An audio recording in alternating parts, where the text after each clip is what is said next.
चलिए इसको ऑप्शन देखने से पहले देखते हैं उस जो सेंटेंस है एग्जाम्पल है उसमें क्या कहा गया। एक एजुकेटेड पर्सन है, उसके एरिया के अंदर यहाँ पर मेडिकल असिस्टेंट है और उसने अपने ब्रदर को बांध रखा है। Hello guys, how are you all. हमने अपनी लास्ट वीडियो में डिस्कस किए थे 50 एमसीक्यू ऑफ द आईपीसी के जो जनरल एक्सेप्शन का टॉपिक है उसके। अब आगे की जो आज की वीडियो है इसमें हम नेक्स्ट जो 50 क्वेश्चन है यानी कि पूरे 100 क्वेश्चन है इन दोनों वीडियो में है वो कंप्लीट करने वाले हैं। पार्ट 1 अगर आपने नहीं देखा है तो वो वीडियो की जो प्लेलिस्ट सेक्शन आईपीसी का उसमें जाकर के देख सकते हो या फिर यहीं आई बटन पे कहीं पर होगा। ये इसका पार्ट 2 है जिसमें हम नेक्स्ट 50 क्वेश्चन है वो डिस्कस करने वाले हैं। जिस तरह से हमने अपने पिछली वीडियो के अंदर जो एमसीक्यूज़ को डिस्कस किया था, उसके हर एक ऑप्शन को एक्सप्लेन किया था, उसी तरह इस वीडियो में भी हम हर एक ऑप्शन को एक्सप्लेन करेंगे। तो इस वीडियो को एंड तक ज़रूर देखें ताकि आपकी भी जो प्रैक्टिस है एमसीक्यूज़ के रिगार्डिंग वो कंप्लीट हो सके। तो चलिए शुरू करते हैं। क्वेश्चन नंबर 51 क्या कहता है कि राइट टू प्राइवेट डिफेंस वो कंटेंट है, कौन से सेक्शन में कंटेंट है? सेक्शन 94 है। वो किसके बारे में है? सेक्शन 94 उस एक्ट के बारे में है जो कि एक व्यक्ति को थ्रेट के द्वारा कंपेल्ड कर करवाया जाता है। और 95 स्लाइट जो हार्म होते हैं उस एक्ट के बारे में है। 96 है वो यहाँ पर प्राइवेट डिफेंस की बात करता है। तो यहाँ पर राइट आंसर क्या होगा? Option C. और 98 किसके बारे में है? Right of private defence against the act of a person of unsound mind.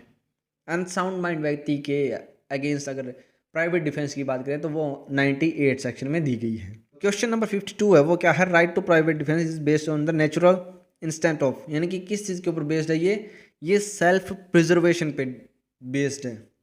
यहाँ पर सेल्फ प्रिजर्वेशन यानी कि अपने आप को सुरक्षित करने के लिए आप प्राइवेट डिफेंस का जो राइट है वो ले सकते हैं। उसके बाद में देखते हैं नेक्स्ट क्वेश्चन, क्वेश्चन नंबर 53। यहाँ पर क्या कहा है कि राइट जो प्राइवेट डिफेंस है, राइट टू प्राइवेट डिफेंस वो क्या है? क्या वो अनरिस्ट्रिक्टेड है? क्या वो किसी रिस्ट्रिक्शन के सब्जेक्ट में है जो कि सेक्शन 99 में प्रोवाइड की गई है, या फिर वो चैप्टर 4 में जो रिस्ट्रिक्शंस प्रोवाइड की गई है उनके सब्जेक्ट में है, या फिर वो जो कंटेंट कोई और अदर प्रोविजन है आईपीसी का उसके सब्जेक्ट के अंदर है? तो यहाँ पर उसके रिगार्डिंग क्या कहा गया है कि जो ये राइट टू प्राइवेट डिफेंस है ये सेक्शन जो 99 है इसके अंदर जो रिस्ट्रिक्शन प्रोवाइड की गई है उनके अधीन होती हैं, यानी कि तो इसका राइट आंसर क्या होगा? Option number B. B is the right answer. Next question आता है right to private defence is available, यानी कि राइट ऑफ प्राइवेट डिफेंस कब अवेलेबल होता है? क्या ये सभी सर्कमस्टांसिस में अवेलेबल होता है? क्या जहाँ पर टाइम है रिकोर्स करने के लिए एक पब्लिक अथॉरिटी को प्रोटेक्शन के लिए, या फिर जहाँ पर आपको टाइम नहीं है किसी भी पब्लिक अथॉरिटी को रिकोर्स करने के लिए, या फिर सभी कंडीशन में? तो यहाँ पर राइट आंसर क्या होगा? सभी कंडीशन में कभी नहीं हो सकता। जहाँ पर आपके पास पब्लिक अथॉरिटी के पास जाने का टाइम है तो भी वहाँ पर नहीं हो सकता। लेकिन उस कंडीशन में जहाँ पर आपके पास कोई टाइम नहीं है एक पब्लिक अथॉरिटी को अप्रोच करने के लिए, तो उस कंडीशन में आपको राइट टू प्राइवेट डिफेंस है वो अवेलेबल है, यानी कि option number C is the right answer. I hope कि आपको जो ये अंडरस्टैंडिंग का वे है वो अच्छा लग रहा होगा। अगर अच्छा लग रहा है, ये वीडियो अच्छी लग रही है तो इसे लाइक करें एंड शेयर करें अपने दोस्तों के साथ ताकि उनका भी जो प्रैक्टिस सेशन है वो इम्प्रूव हो सके। चलिए नेक्स्ट क्वेश्चन की तरफ चलते हैं। Question number 55, law on private defence in India. जो लॉ ऑफ प्राइवेट डिफेंस है इंडिया के अंदर क्या वो सेम है इंग्लैंड के, या फिर नैरो है इंग्लैंड का जो लॉ है उससे, या फिर उससे वाइडर है? तो यहाँ पर राइट ऑप्शन क्या है? राइट ऑप्शन क्या है? Right option is C. C is the right option, यानी कि इंग्लैंड के जो प्राइवेट ऑफ डिफेंस का जो लॉ है उससे वाइडर है ये। नेक्स्ट क्वेश्चन देखते हैं इसके बाद में। Right of private defence is available with respect to, किसके रिस्पेक्ट में आपको जो राइट टू प्राइवेट डिफेंस है वो प्रोवाइड किया गया है? किसके रिस्पेक्ट में? क्या वो बॉडी के हैं या वो प्रॉपर्टी के हैं? प्रॉपर्टी कौन सी है, इमूवेबल या फिर इमूवेबल? तो यहाँ पर इसके रिगार्डिंग है जो सेक्शन 97 है वो बताता है कि आपको बॉडी प्रॉपर्टी कौन सी, इमूवेबल एंड मूवेबल दोनों प्रकार की प्रॉपर्टी के खिलाफ है जो आपको right to in respect of these property right to private defence आपको अवेलेबल है।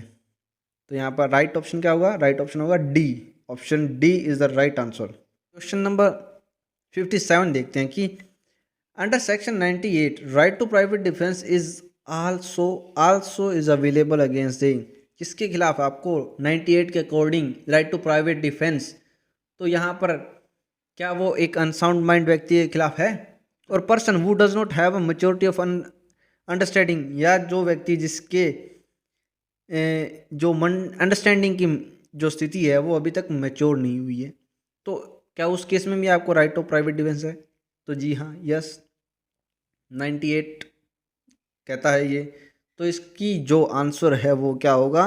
बोथ ए एंड बी, यानी कि option number C is the right answer. चलिए नेक्स्ट क्वेश्चन देखते हैं। 58 में क्या कहा गया कि जो every person has a right of private defence of his own body and body of other person against any offence affecting the human body has provided, यानी कि right of private defence body के प्रति कौन से section में provide किया गया है? ये अभी अभी हमने डिस्कस किया था, तो कमेंट सेक्शन में बताएं जल्दी से कौन सा सेक्शन है वो है सेक्शन नंबर 97 में बॉडी एंड प्रॉपर्टी दोनों के रिगार्डिंग, दोनों के रिस्पेक्ट में आपको right to private defence provide किया गया है, तो option number B is the right answer. इसके बाद में देखते हैं next question number 59। Every person has a right of private defence of his property of any other person against certain offence affecting the property has been provided, कौन से section में provide किया गया है? जैसा कि हमने लास्ट क्वेश्चन में डिस्कस किया था कि सेक्शन 97 है, उसमें बॉडी एंड प्रॉपर्टी दोनों के बारे में जो प्राइवेट डिफेंस है वो प्रोवाइड किया गया है, तो सेक्शन 97 यानी कि option number C is the right answer. Next question 60। यहाँ पर राइट ऑफ प्राइवेट डिफेंस है वो अवेलेबल नहीं है, किसको अवेलेबल नहीं है? क्या वो अग्रेसर को अवेलेबल नहीं है? क्या एक पर्सन जो कि अटैक्ड हुआ है यानी कि जिसको प्रोटेक्ट हुआ है उसको अवेलेबल नहीं है, या फिर उस अग्रेसर को जिसके अगेंस्ट में एक जो एक्ट है वो डन किया गया है इन प्राइवेट डिफेंस में उस व्यक्ति के द्वारा जिसके ऊपर उस अग्रेसर ने अटैक किया है, तो क्या उसे यहाँ पर नहीं है?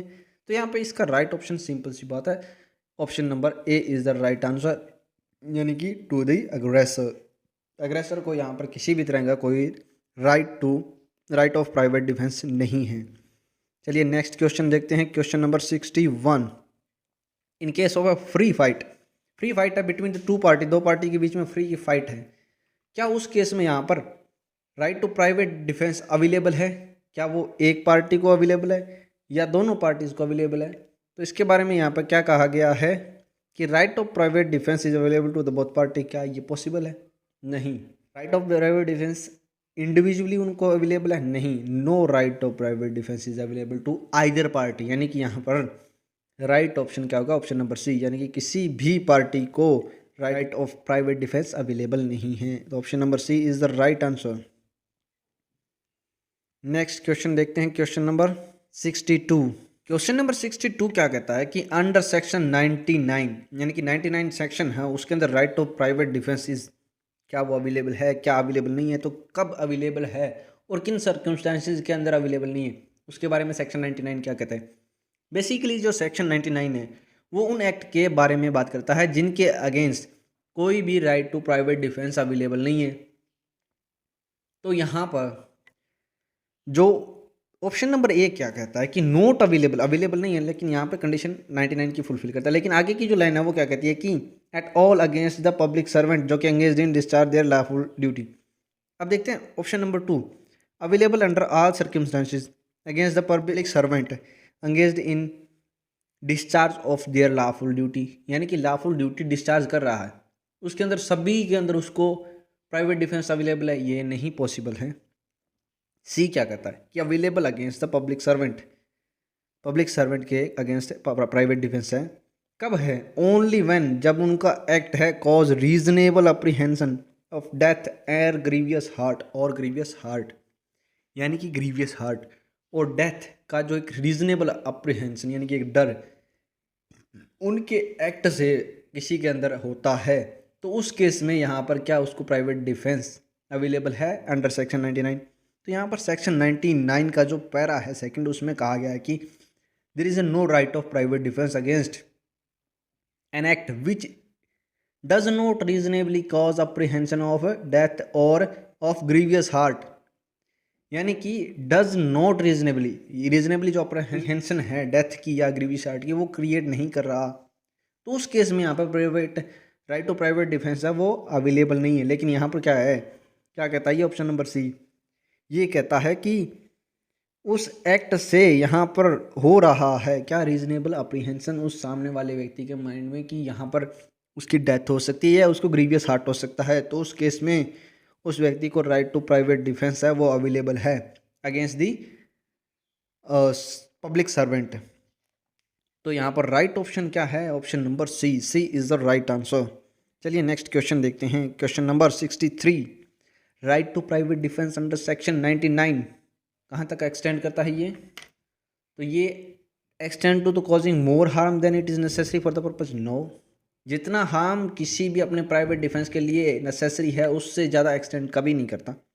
Does not extend to cause more harm than it is necessary for the purpose of defence and does not extend, उस सीमा तक एक्सटेंड नहीं करता, उस मोर हार्म्स तक जो कि नेसेसरी है अपने डिफेंस के लिए। यानी कि अपने डिफेंस के लिए अगर किसी को इतना चोट पहुंचाना नेसेसरी है तो उसको यहाँ पर इतनी चोट पहुंचाना है जो यहाँ पर एक्सटेंड नहीं करता सेक्शन 99 के अंदर। तो यहाँ पर राइट आंसर क्या होगा, option number B, B is the right answer. अब देखते हैं next question, question number 64 question क्या कहता है कि right of private defence extend to cause death under the circumstances laid down in, कौन से सेक्शन में जो इसकी सर्कमस्टांसेस है वो लेड डाउन है, वो है सेक्शन 100 एंड 103 यानी कि 103। इन दो सेक्शन में है जो कुछ प्रोविजंस या कंडीशंस या सर्कमस्टांसेस दी गई हैं जहाँ पर राइट ऑफ प्राइवेट डिफेंस है वो एक्सटेंड कर सकता है टू कॉजिंग डेथ। उसके बाद में नेक्स्ट क्वेश्चन आता है 65, right of private defence of body extend to causing death has been dealt with under, body की बात हो रही है तो वो अकेले कौन से सेक्शन में है, तो वो है सेक्शन नंबर 100 यानी कि option number A is the right answer. उसके बाद में नेक्स्ट क्वेश्चन देखते हैं क्या कहता है, question number 66, right of private defence of property, यहाँ पर प्रॉपर्टी की पिछले में किसकी बात थी, बॉडी की, वो कहाँ तक एक्सटेंडिंग है to cause death has been dealt, ये कौन से सेक्शन में, बॉडी कहाँ कौन से में थी 100 में, तो प्रॉपर्टी कौन से में होगी 103 में, तो यानी कि option number 1 A is the right answer. Next question है question number 67, in case of assault causing reasonable apprehension of a death और ग्रीवियस हार्ट, असल्ट हुआ है, रीजनेबल अप्रीहेंशन किस चीज़ की है, डेथ ग्रीवियस हार्ट की, तो right of private defence extend voluntary, extend कहाँ तक होता है, कॉजिंग ग्रीवियस हार्ट, डेथ और any harm other than the death, और फोर्थ क्वेश्चन कहता है any harm other then death और ग्रीवियस हार्ट, यहाँ पर कौन सा राइट आंसर है, तो यहाँ पर राइट आंसर है B, causing death, B is the right answer.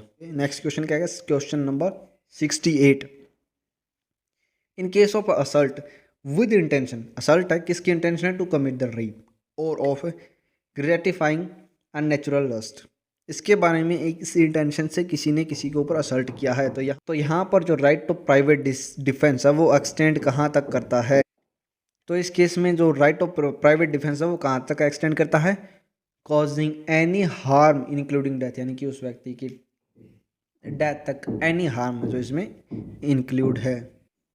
वहीं पर जो क्वेश्चन नंबर 69 है वो क्या कहता है कि in case of A kidnapping abduction the right of private defence x tends voluntary causing, कौन क्या कॉज करने के लिए ये एक्सटेंड करता है, any harm other than the death, यानी कि option number A is the right answer. तो ये कौन से सेक्शन में दिए गए हैं, तो ये है सेक्शन नंबर 100 में ये दोनों के दोनों कंडीशन है वो आपको प्रोवाइड की गई है, तो आपको ये समझ में आ गया होगा। चलिए नेक्स्ट क्वेश्चन की तरफ चलते हैं, क्वेश्चन नंबर 70 क्या कहता है कि in case of a robbery डकैती the right of private defence extend voluntary causing, तो डकैती और रॉबरी के केस में राइट ऑफ प्राइवेट डिफेंस कहाँ तक एक्सटेंड करता है, तो इस केस में जो राइट ऑफ प्राइवेट डिफेंस है वो एक्सटेंड करता है एनी हार्म इंक्लूडिंग डेथ, यानी कि किसी भी कुछ भी हार्म तक, एनी हार्म तक ये क्या कर सकता है, एक्सटेंड कर सकता है।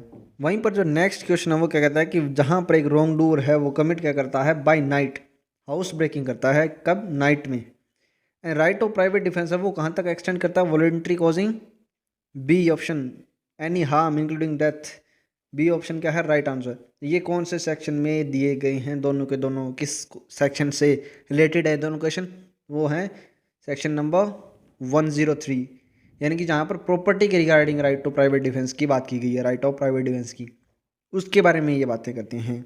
आई होप कि ये चीज़ें आपको जो अच्छे से समझ में आ गई होंगी। अब चलते हैं नेक्स्ट क्वेश्चन की तरफ, क्वेश्चन नंबर 72, जहाँ पर रॉन्ग लीड करता है किसको, mischief by fire on a building, use a human dwelling और a place for custody of property, right of private defence extend कहाँ तक करता है, voluntary causing of any harm और any harm other than the death, any harm other than the death और grievous harm. तो इसमें से कौन सा राइट ऑप्शन है, right option is the A. ये भी आपको 103 में देखने को मिलेगा। यहाँ पर मिसचीफ बाय फायर की गई है और जो बिल्डिंग है वो क्या है, ह्यूमन ड्वेलिंग के लिए यूज़ हो रही है या फिर किसी प्रॉपर्टी की कस्टडी के लिए वो जगह हैं। तो उस केस में यहाँ पर सेक्शन 103 है वो अप्लाई होगा।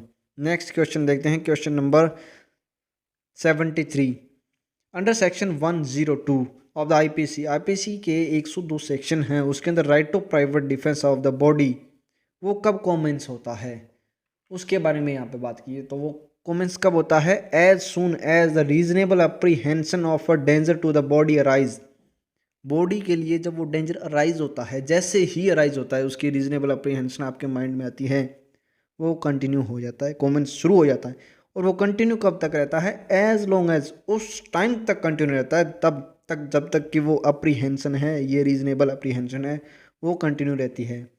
तो इस आधार पर हम ऑप्शन नंबर ए को यहाँ पर राइट आंसर कह सकते हैं, इवन है right answer option number A as per the section 102। चलिए नेक्स्ट क्वेश्चन देखते हैं, क्वेश्चन नंबर 74। 74 क्या कहता है कि under section 105 right of private defence of a property in case of a theft commence when a reasonable apprehension of a danger of a property commence and continue कब तक रहता है। यहाँ पे कॉमेंस कब कब हुआ है, जब रीजनेबल अप्रीहेंशन हुआ है उस डेंजर के रिगार्डिंग अपनी प्रॉपर्टी को, तब। अब कंटिन्यू कब तक रहेगा, till the offender has affected his retreat with the property, या फिर till the assistant of the public authority is obtain, या फिर जब तक वो प्रॉपर्टी रिकवर्ड होती है। तो कौन सा इसमें से राइट आंसर होगा, तो यहाँ पर राइट आंसर क्या है, डी, यानी कि तीनों की तीनों कंडीशन हैं, जब तक रहती हैं तब तक यहाँ पर वो ऑफेंस है वो क्या रहेगा, कंटिन्यू रहेगा। तो यहाँ पर क्या है, D is the right answer. Next question आता है क्वेश्चन नंबर 75। यहाँ पे सेक्शन 106 है जो आईपीसी का, वो कहाँ तक एक्सटेंड करता है right to private defence in case of apprehension of death. Apprehension of death की बात हो रही है, टू कॉजिंग, उसको हार्म किसको पहुँचाना है, to causing any harm other than the death to any innocent person, any harm other than the grievous hurt to any innocent person, और any harm including the death to any innocent person. तो इसमें से कौन सा right option है, ये आपको बताना है। कमेंट सेक्शन में आप बताएं कि इसमें से कौन सा राइट ऑप्शन होगा, ये आप पर मैं छोड़ता हूँ इसका आंसर। अब चलते हैं नेक्स्ट क्वेश्चन की तरफ, question number 76। Right of private defence is not available, right of private defence वो अवेलेबल नहीं है, किन कौन से एक्ट के खिलाफ नहीं है, एक्ट जो कि इटसेल्फ क्या है, इज नॉट एन ऑफेंस, वो अपने आप में कोई ऑफेंस ही नहीं है ऐसे एक्ट के खिलाफ, या फिर which is not a legal wrong, या फिर जो कि लीगल रॉन्ग नहीं है, या फिर against any act which is a moral wrong, या फिर कोई ऐसा एक्ट है जो कि क्या है, मोरल रॉन्ग। तो यहाँ पर राइट आंसर क्या होगा, राइट आंसर होगा डी, यानी कि इन सभी के सभी जो एक्ट हैं इनके खिलाफ कोई राइट ऑफ प्राइवेट डिफेंस है अवेलेबल नहीं है। नेक्स्ट क्वेश्चन आता है 77। Section 97 of the IPC extend कहाँ तक करता है the right of private defence of the property to the offence of cheating, misappropriation, theft, robbery या criminal breach of trust.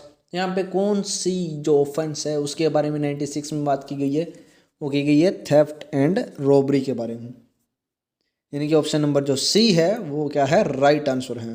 Next question आता है question number 78, which is correct. इसमें क्या कहा गया है कि स्टेटमेंट में से कौन सी स्टेटमेंट है वो करेक्ट है, यानी right of private defence is available only to the adult, right of private defence is available only to who are capable of to lawful committing crime.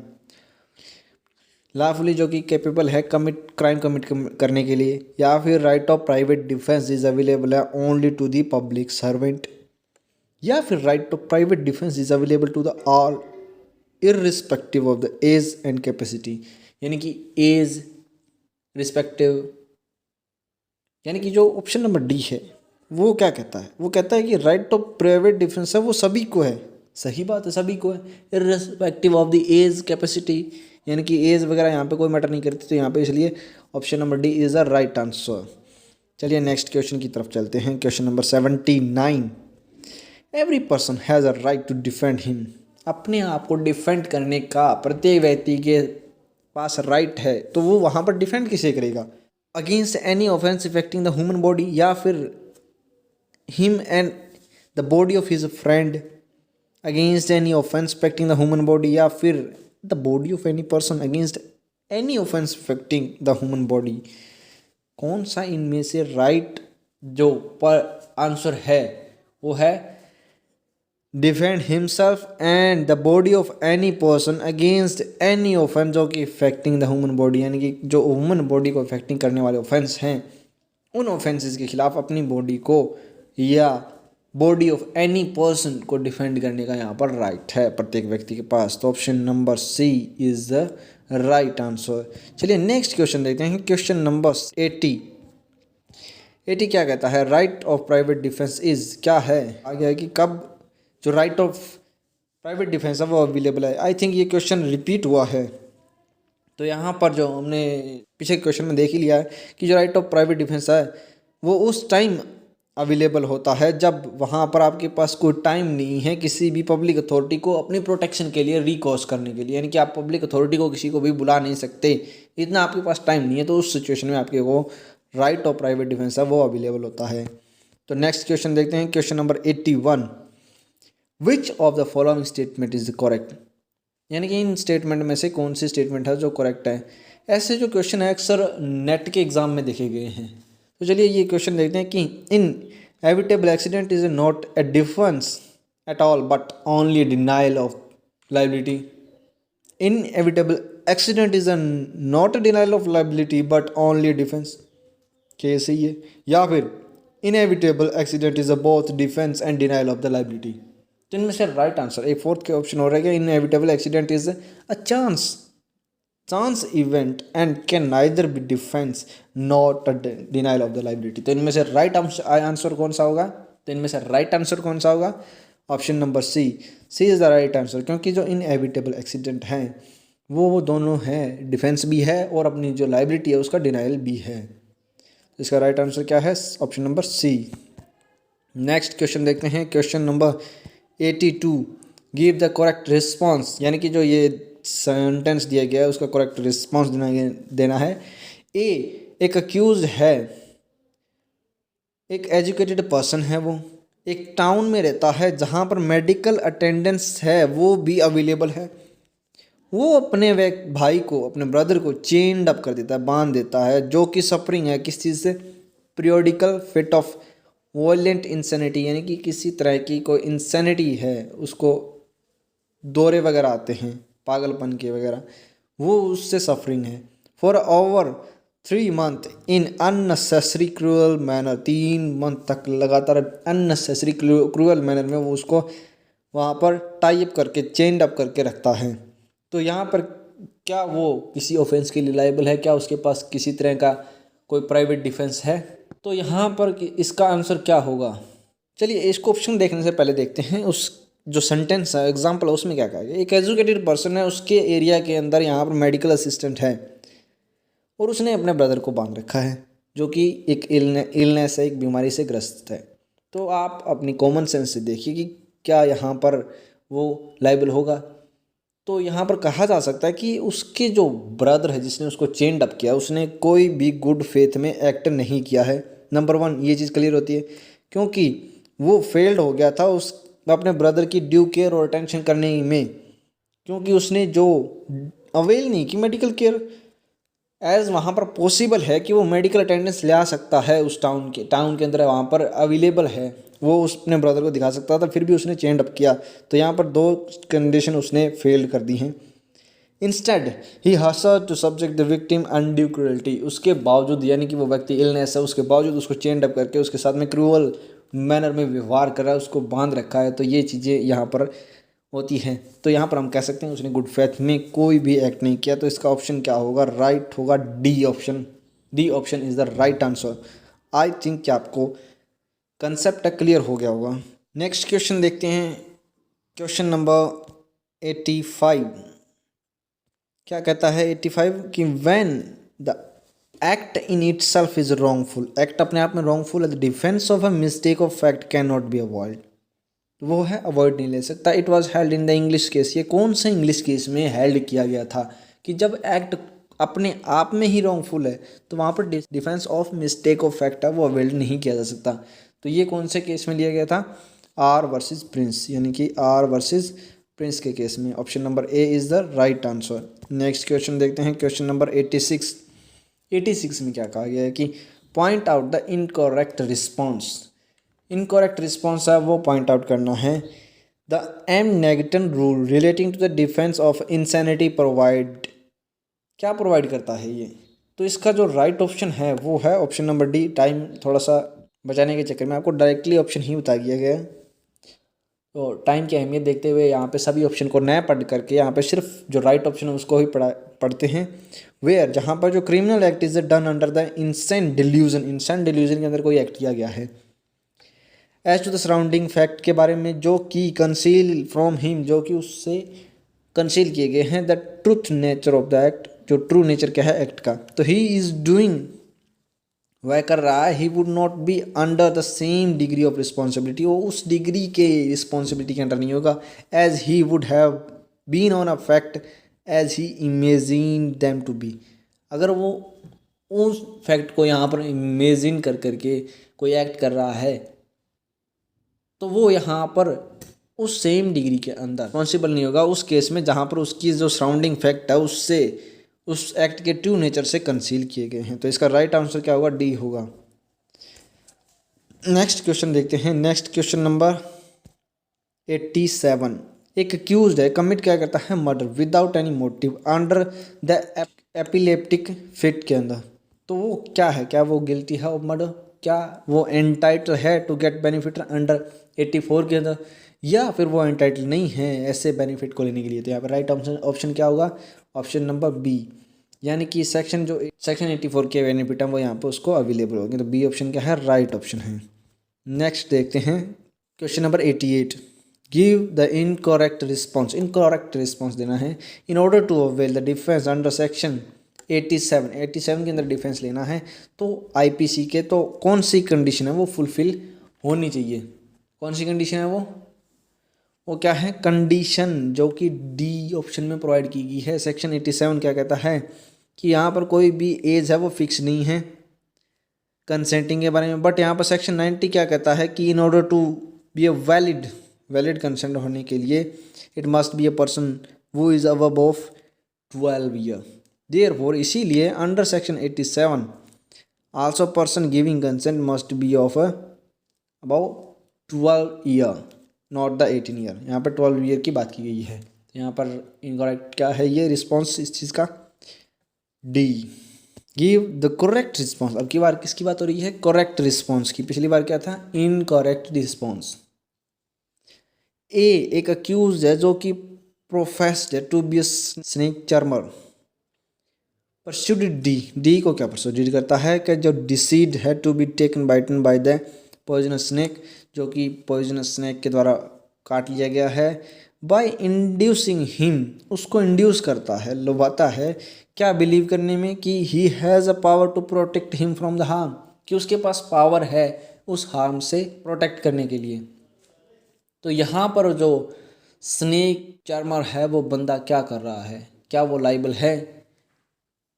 तो यहाँ पर राइट आंसर क्या होगा? D, he was liable. वो liable है, क्यों है? क्योंकि जो कंसेंट है वो वैलिड नहीं है, उसको मिसकंसेप्शन ऑफ फैक्ट के अंदर उसकी कंसेंट दी गई है। यानी कि वो बिलीव करता है कि अक्यूज के पास पावर है by charm to cure the snake, वो एक चमत्कार के थ्रू उस स्नेक से, उसकी बाइट से, उसकी पॉइजन से उसको बचा सकता है। एंड अक्यूज्ड वो जानता है कि that the consent was given in the consequence of such misconception, और जो कंसेंट दी गई है उसको, वो उस कंसेप्शन की वजह से, मिसकंसेप्शन की वजह से दी गई है। तो इस केस में वो क्या होगा, यहाँ पर लाइबल हो गया। तो option number D is a right answer. Next question देखते हैं। Question number 90। एक person attacked by lion, lion के द्वारा अटैक किया जाता है उसके ऊपर जंगल में, और वो अपने फ्रेंड को कहता है कि फायर करने के लिए, और वो फायर करते हैं फ्रेंड्स, तो वो एक बुलेट है उस व्यक्ति को हिट कर देती है। तो क्या यहाँ पर वो फ्रेंड्स हैं वो लाइबल होंगे? तो यहाँ पर क्या है कि वो जितने भी फ्रेंड हैं उसके, वो एंटाइटल है बेनिफिट के, जनरल एक्सेप्शन की, क्योंकि उसने उस व्यक्ति के बेनिफिट के लिए वो फायर किया था, उसकी जान बचाने के लिए फायर किया गया था, इसलिए वो जनरल एक्सेप्शन के अंदर जो बेनिफिट्स प्रोवाइड किए गए हैं उनके अंदर कवर होता है। तो option number C is the right answer. Next question number 91। 91 क्या कहता है कि एक वैद्य जो कि क्वालिफाइड नहीं है, एक मेडिकल प्रैक्टिशनर के तौर पर, वो परफॉर्म क्या करता है, एक major operation with the consent of that person, उस व्यक्ति की कंसेंट से।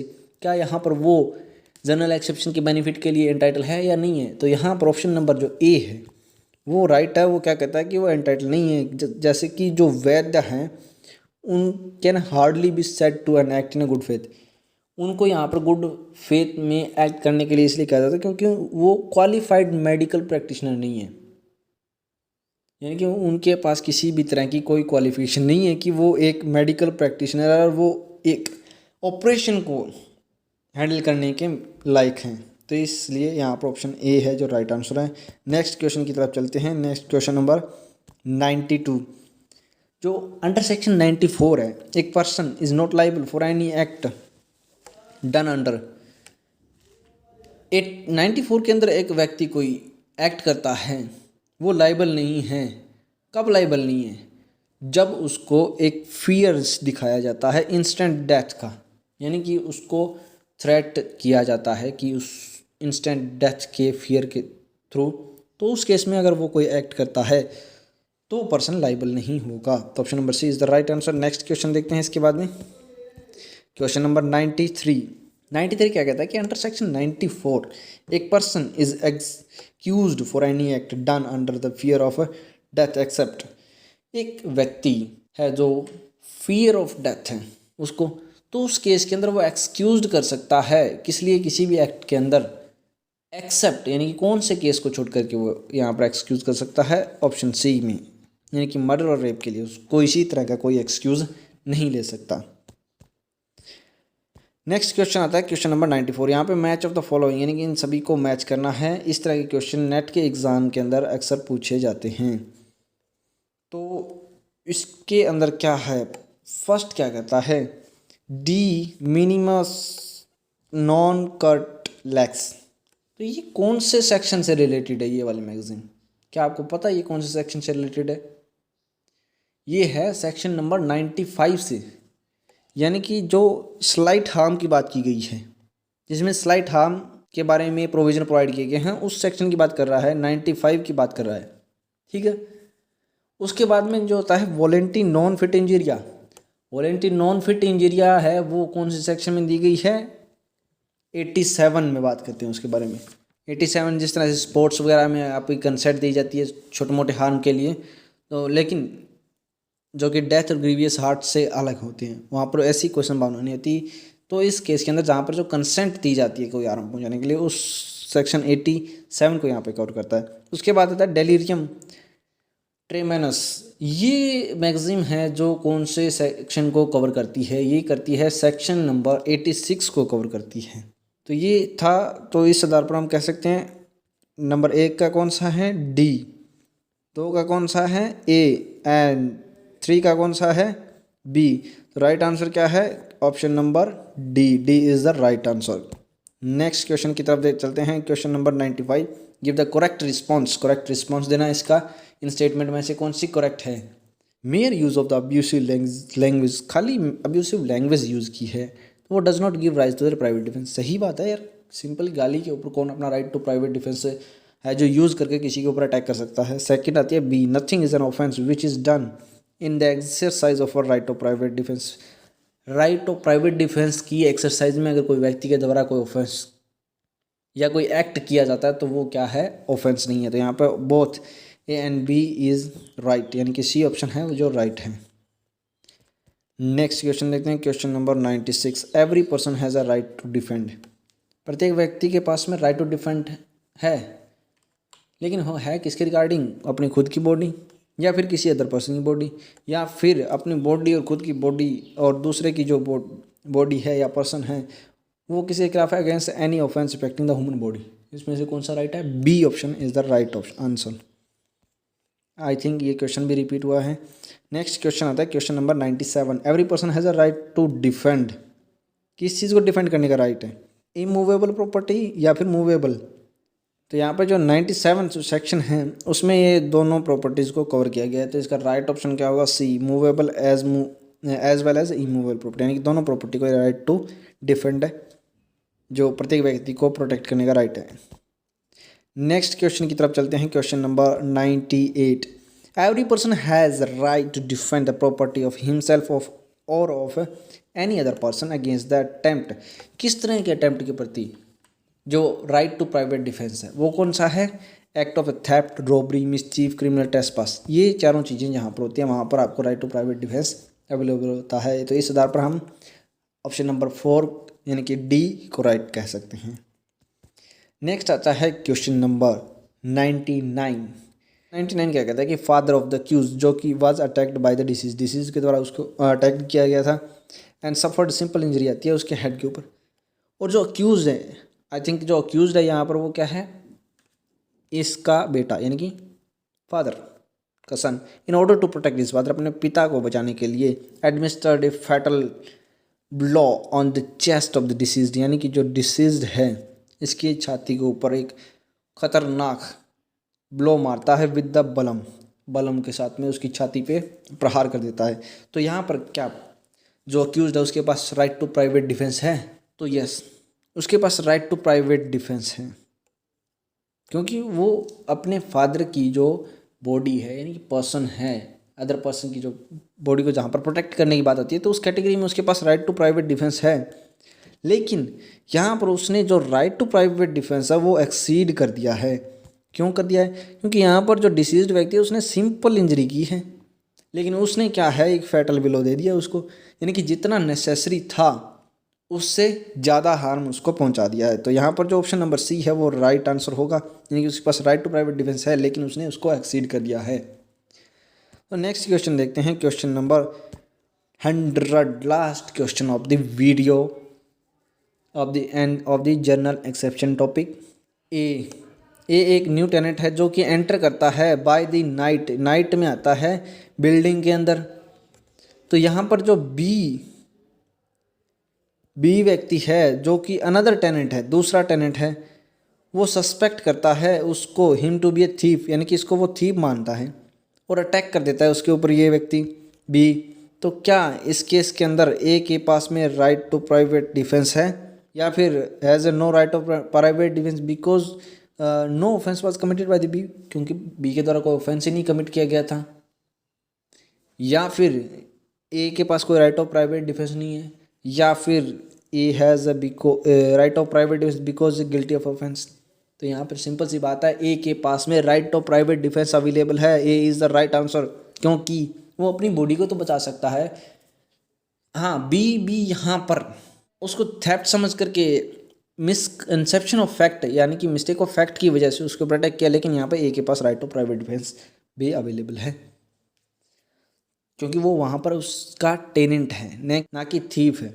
थीफ नहीं है, वो टेनेंट है, इसलिए वो वहाँ पर आया, इसलिए उसके पास राइट टू प्राइवेट डिफेंस है। तो ये होते हैं हमारी आज की इस वीडियो के 100 क्वेश्चन कंप्लीट। आई होप कि जो आपको ये 100 क्वेश्चन हैं वो अच्छे से समझ में आ गए होंगे और इसमें आपको अपनी प्रैक्टिस करने में जनरल एक्सेप्शन के रिगार्डिंग काफ़ी हेल्प मिली होगी। और अगर आपको ये वीडियो अच्छी लगी है तो इसे लाइक करें, अपने दोस्तों के साथ में शेयर करें और इस चैनल को सब्सक्राइब करना मत भूलें ऐसी ही और वीडियो पाने के लिए। And thanks for watching, keep learning.